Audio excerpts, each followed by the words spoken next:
नमस्ते मित्रों, हम बात करेंगे बाइबल के गजब गपोड़ों के बारे में। बाइबल में कितने खतरनाक गपोड़े हैं आप स्वयं देखिए। बाइबल में मदिरा पान करने का विधान किया गया है। बहुत जगह ऐसी आई हैं जहाँ पर शराब पीने का भरपूर विधान है। आप देखिए उत्पत्ति अध्याय नंबर 9 वचन नंबर 20।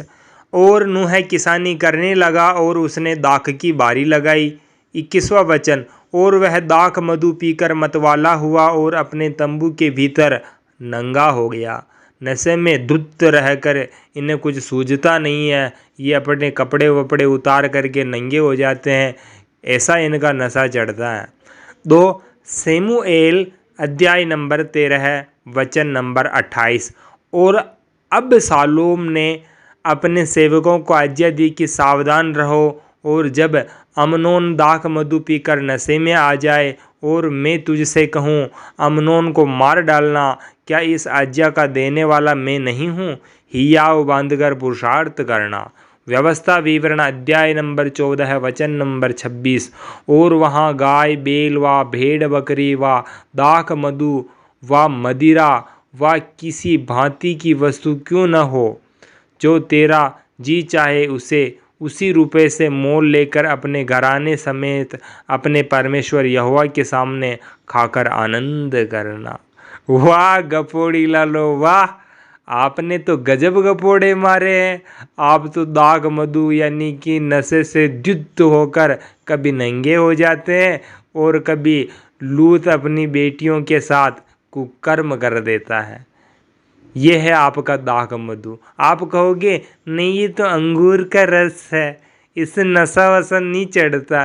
तो आपकी बाइबल में नशा चढ़ने का भरपूर विधान किया गया है कि लूत ने अपनी बेटियों के साथ जो कुकर्म किया है वो नशे में द्युत होकर किया है।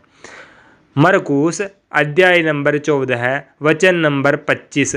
मैं तुमसे सच कहता हूँ कि दाख का रस उस दिन तक फिर कभी न पीऊँगा जब तक परमेश्वर के राज्य में नया न पीऊँगा।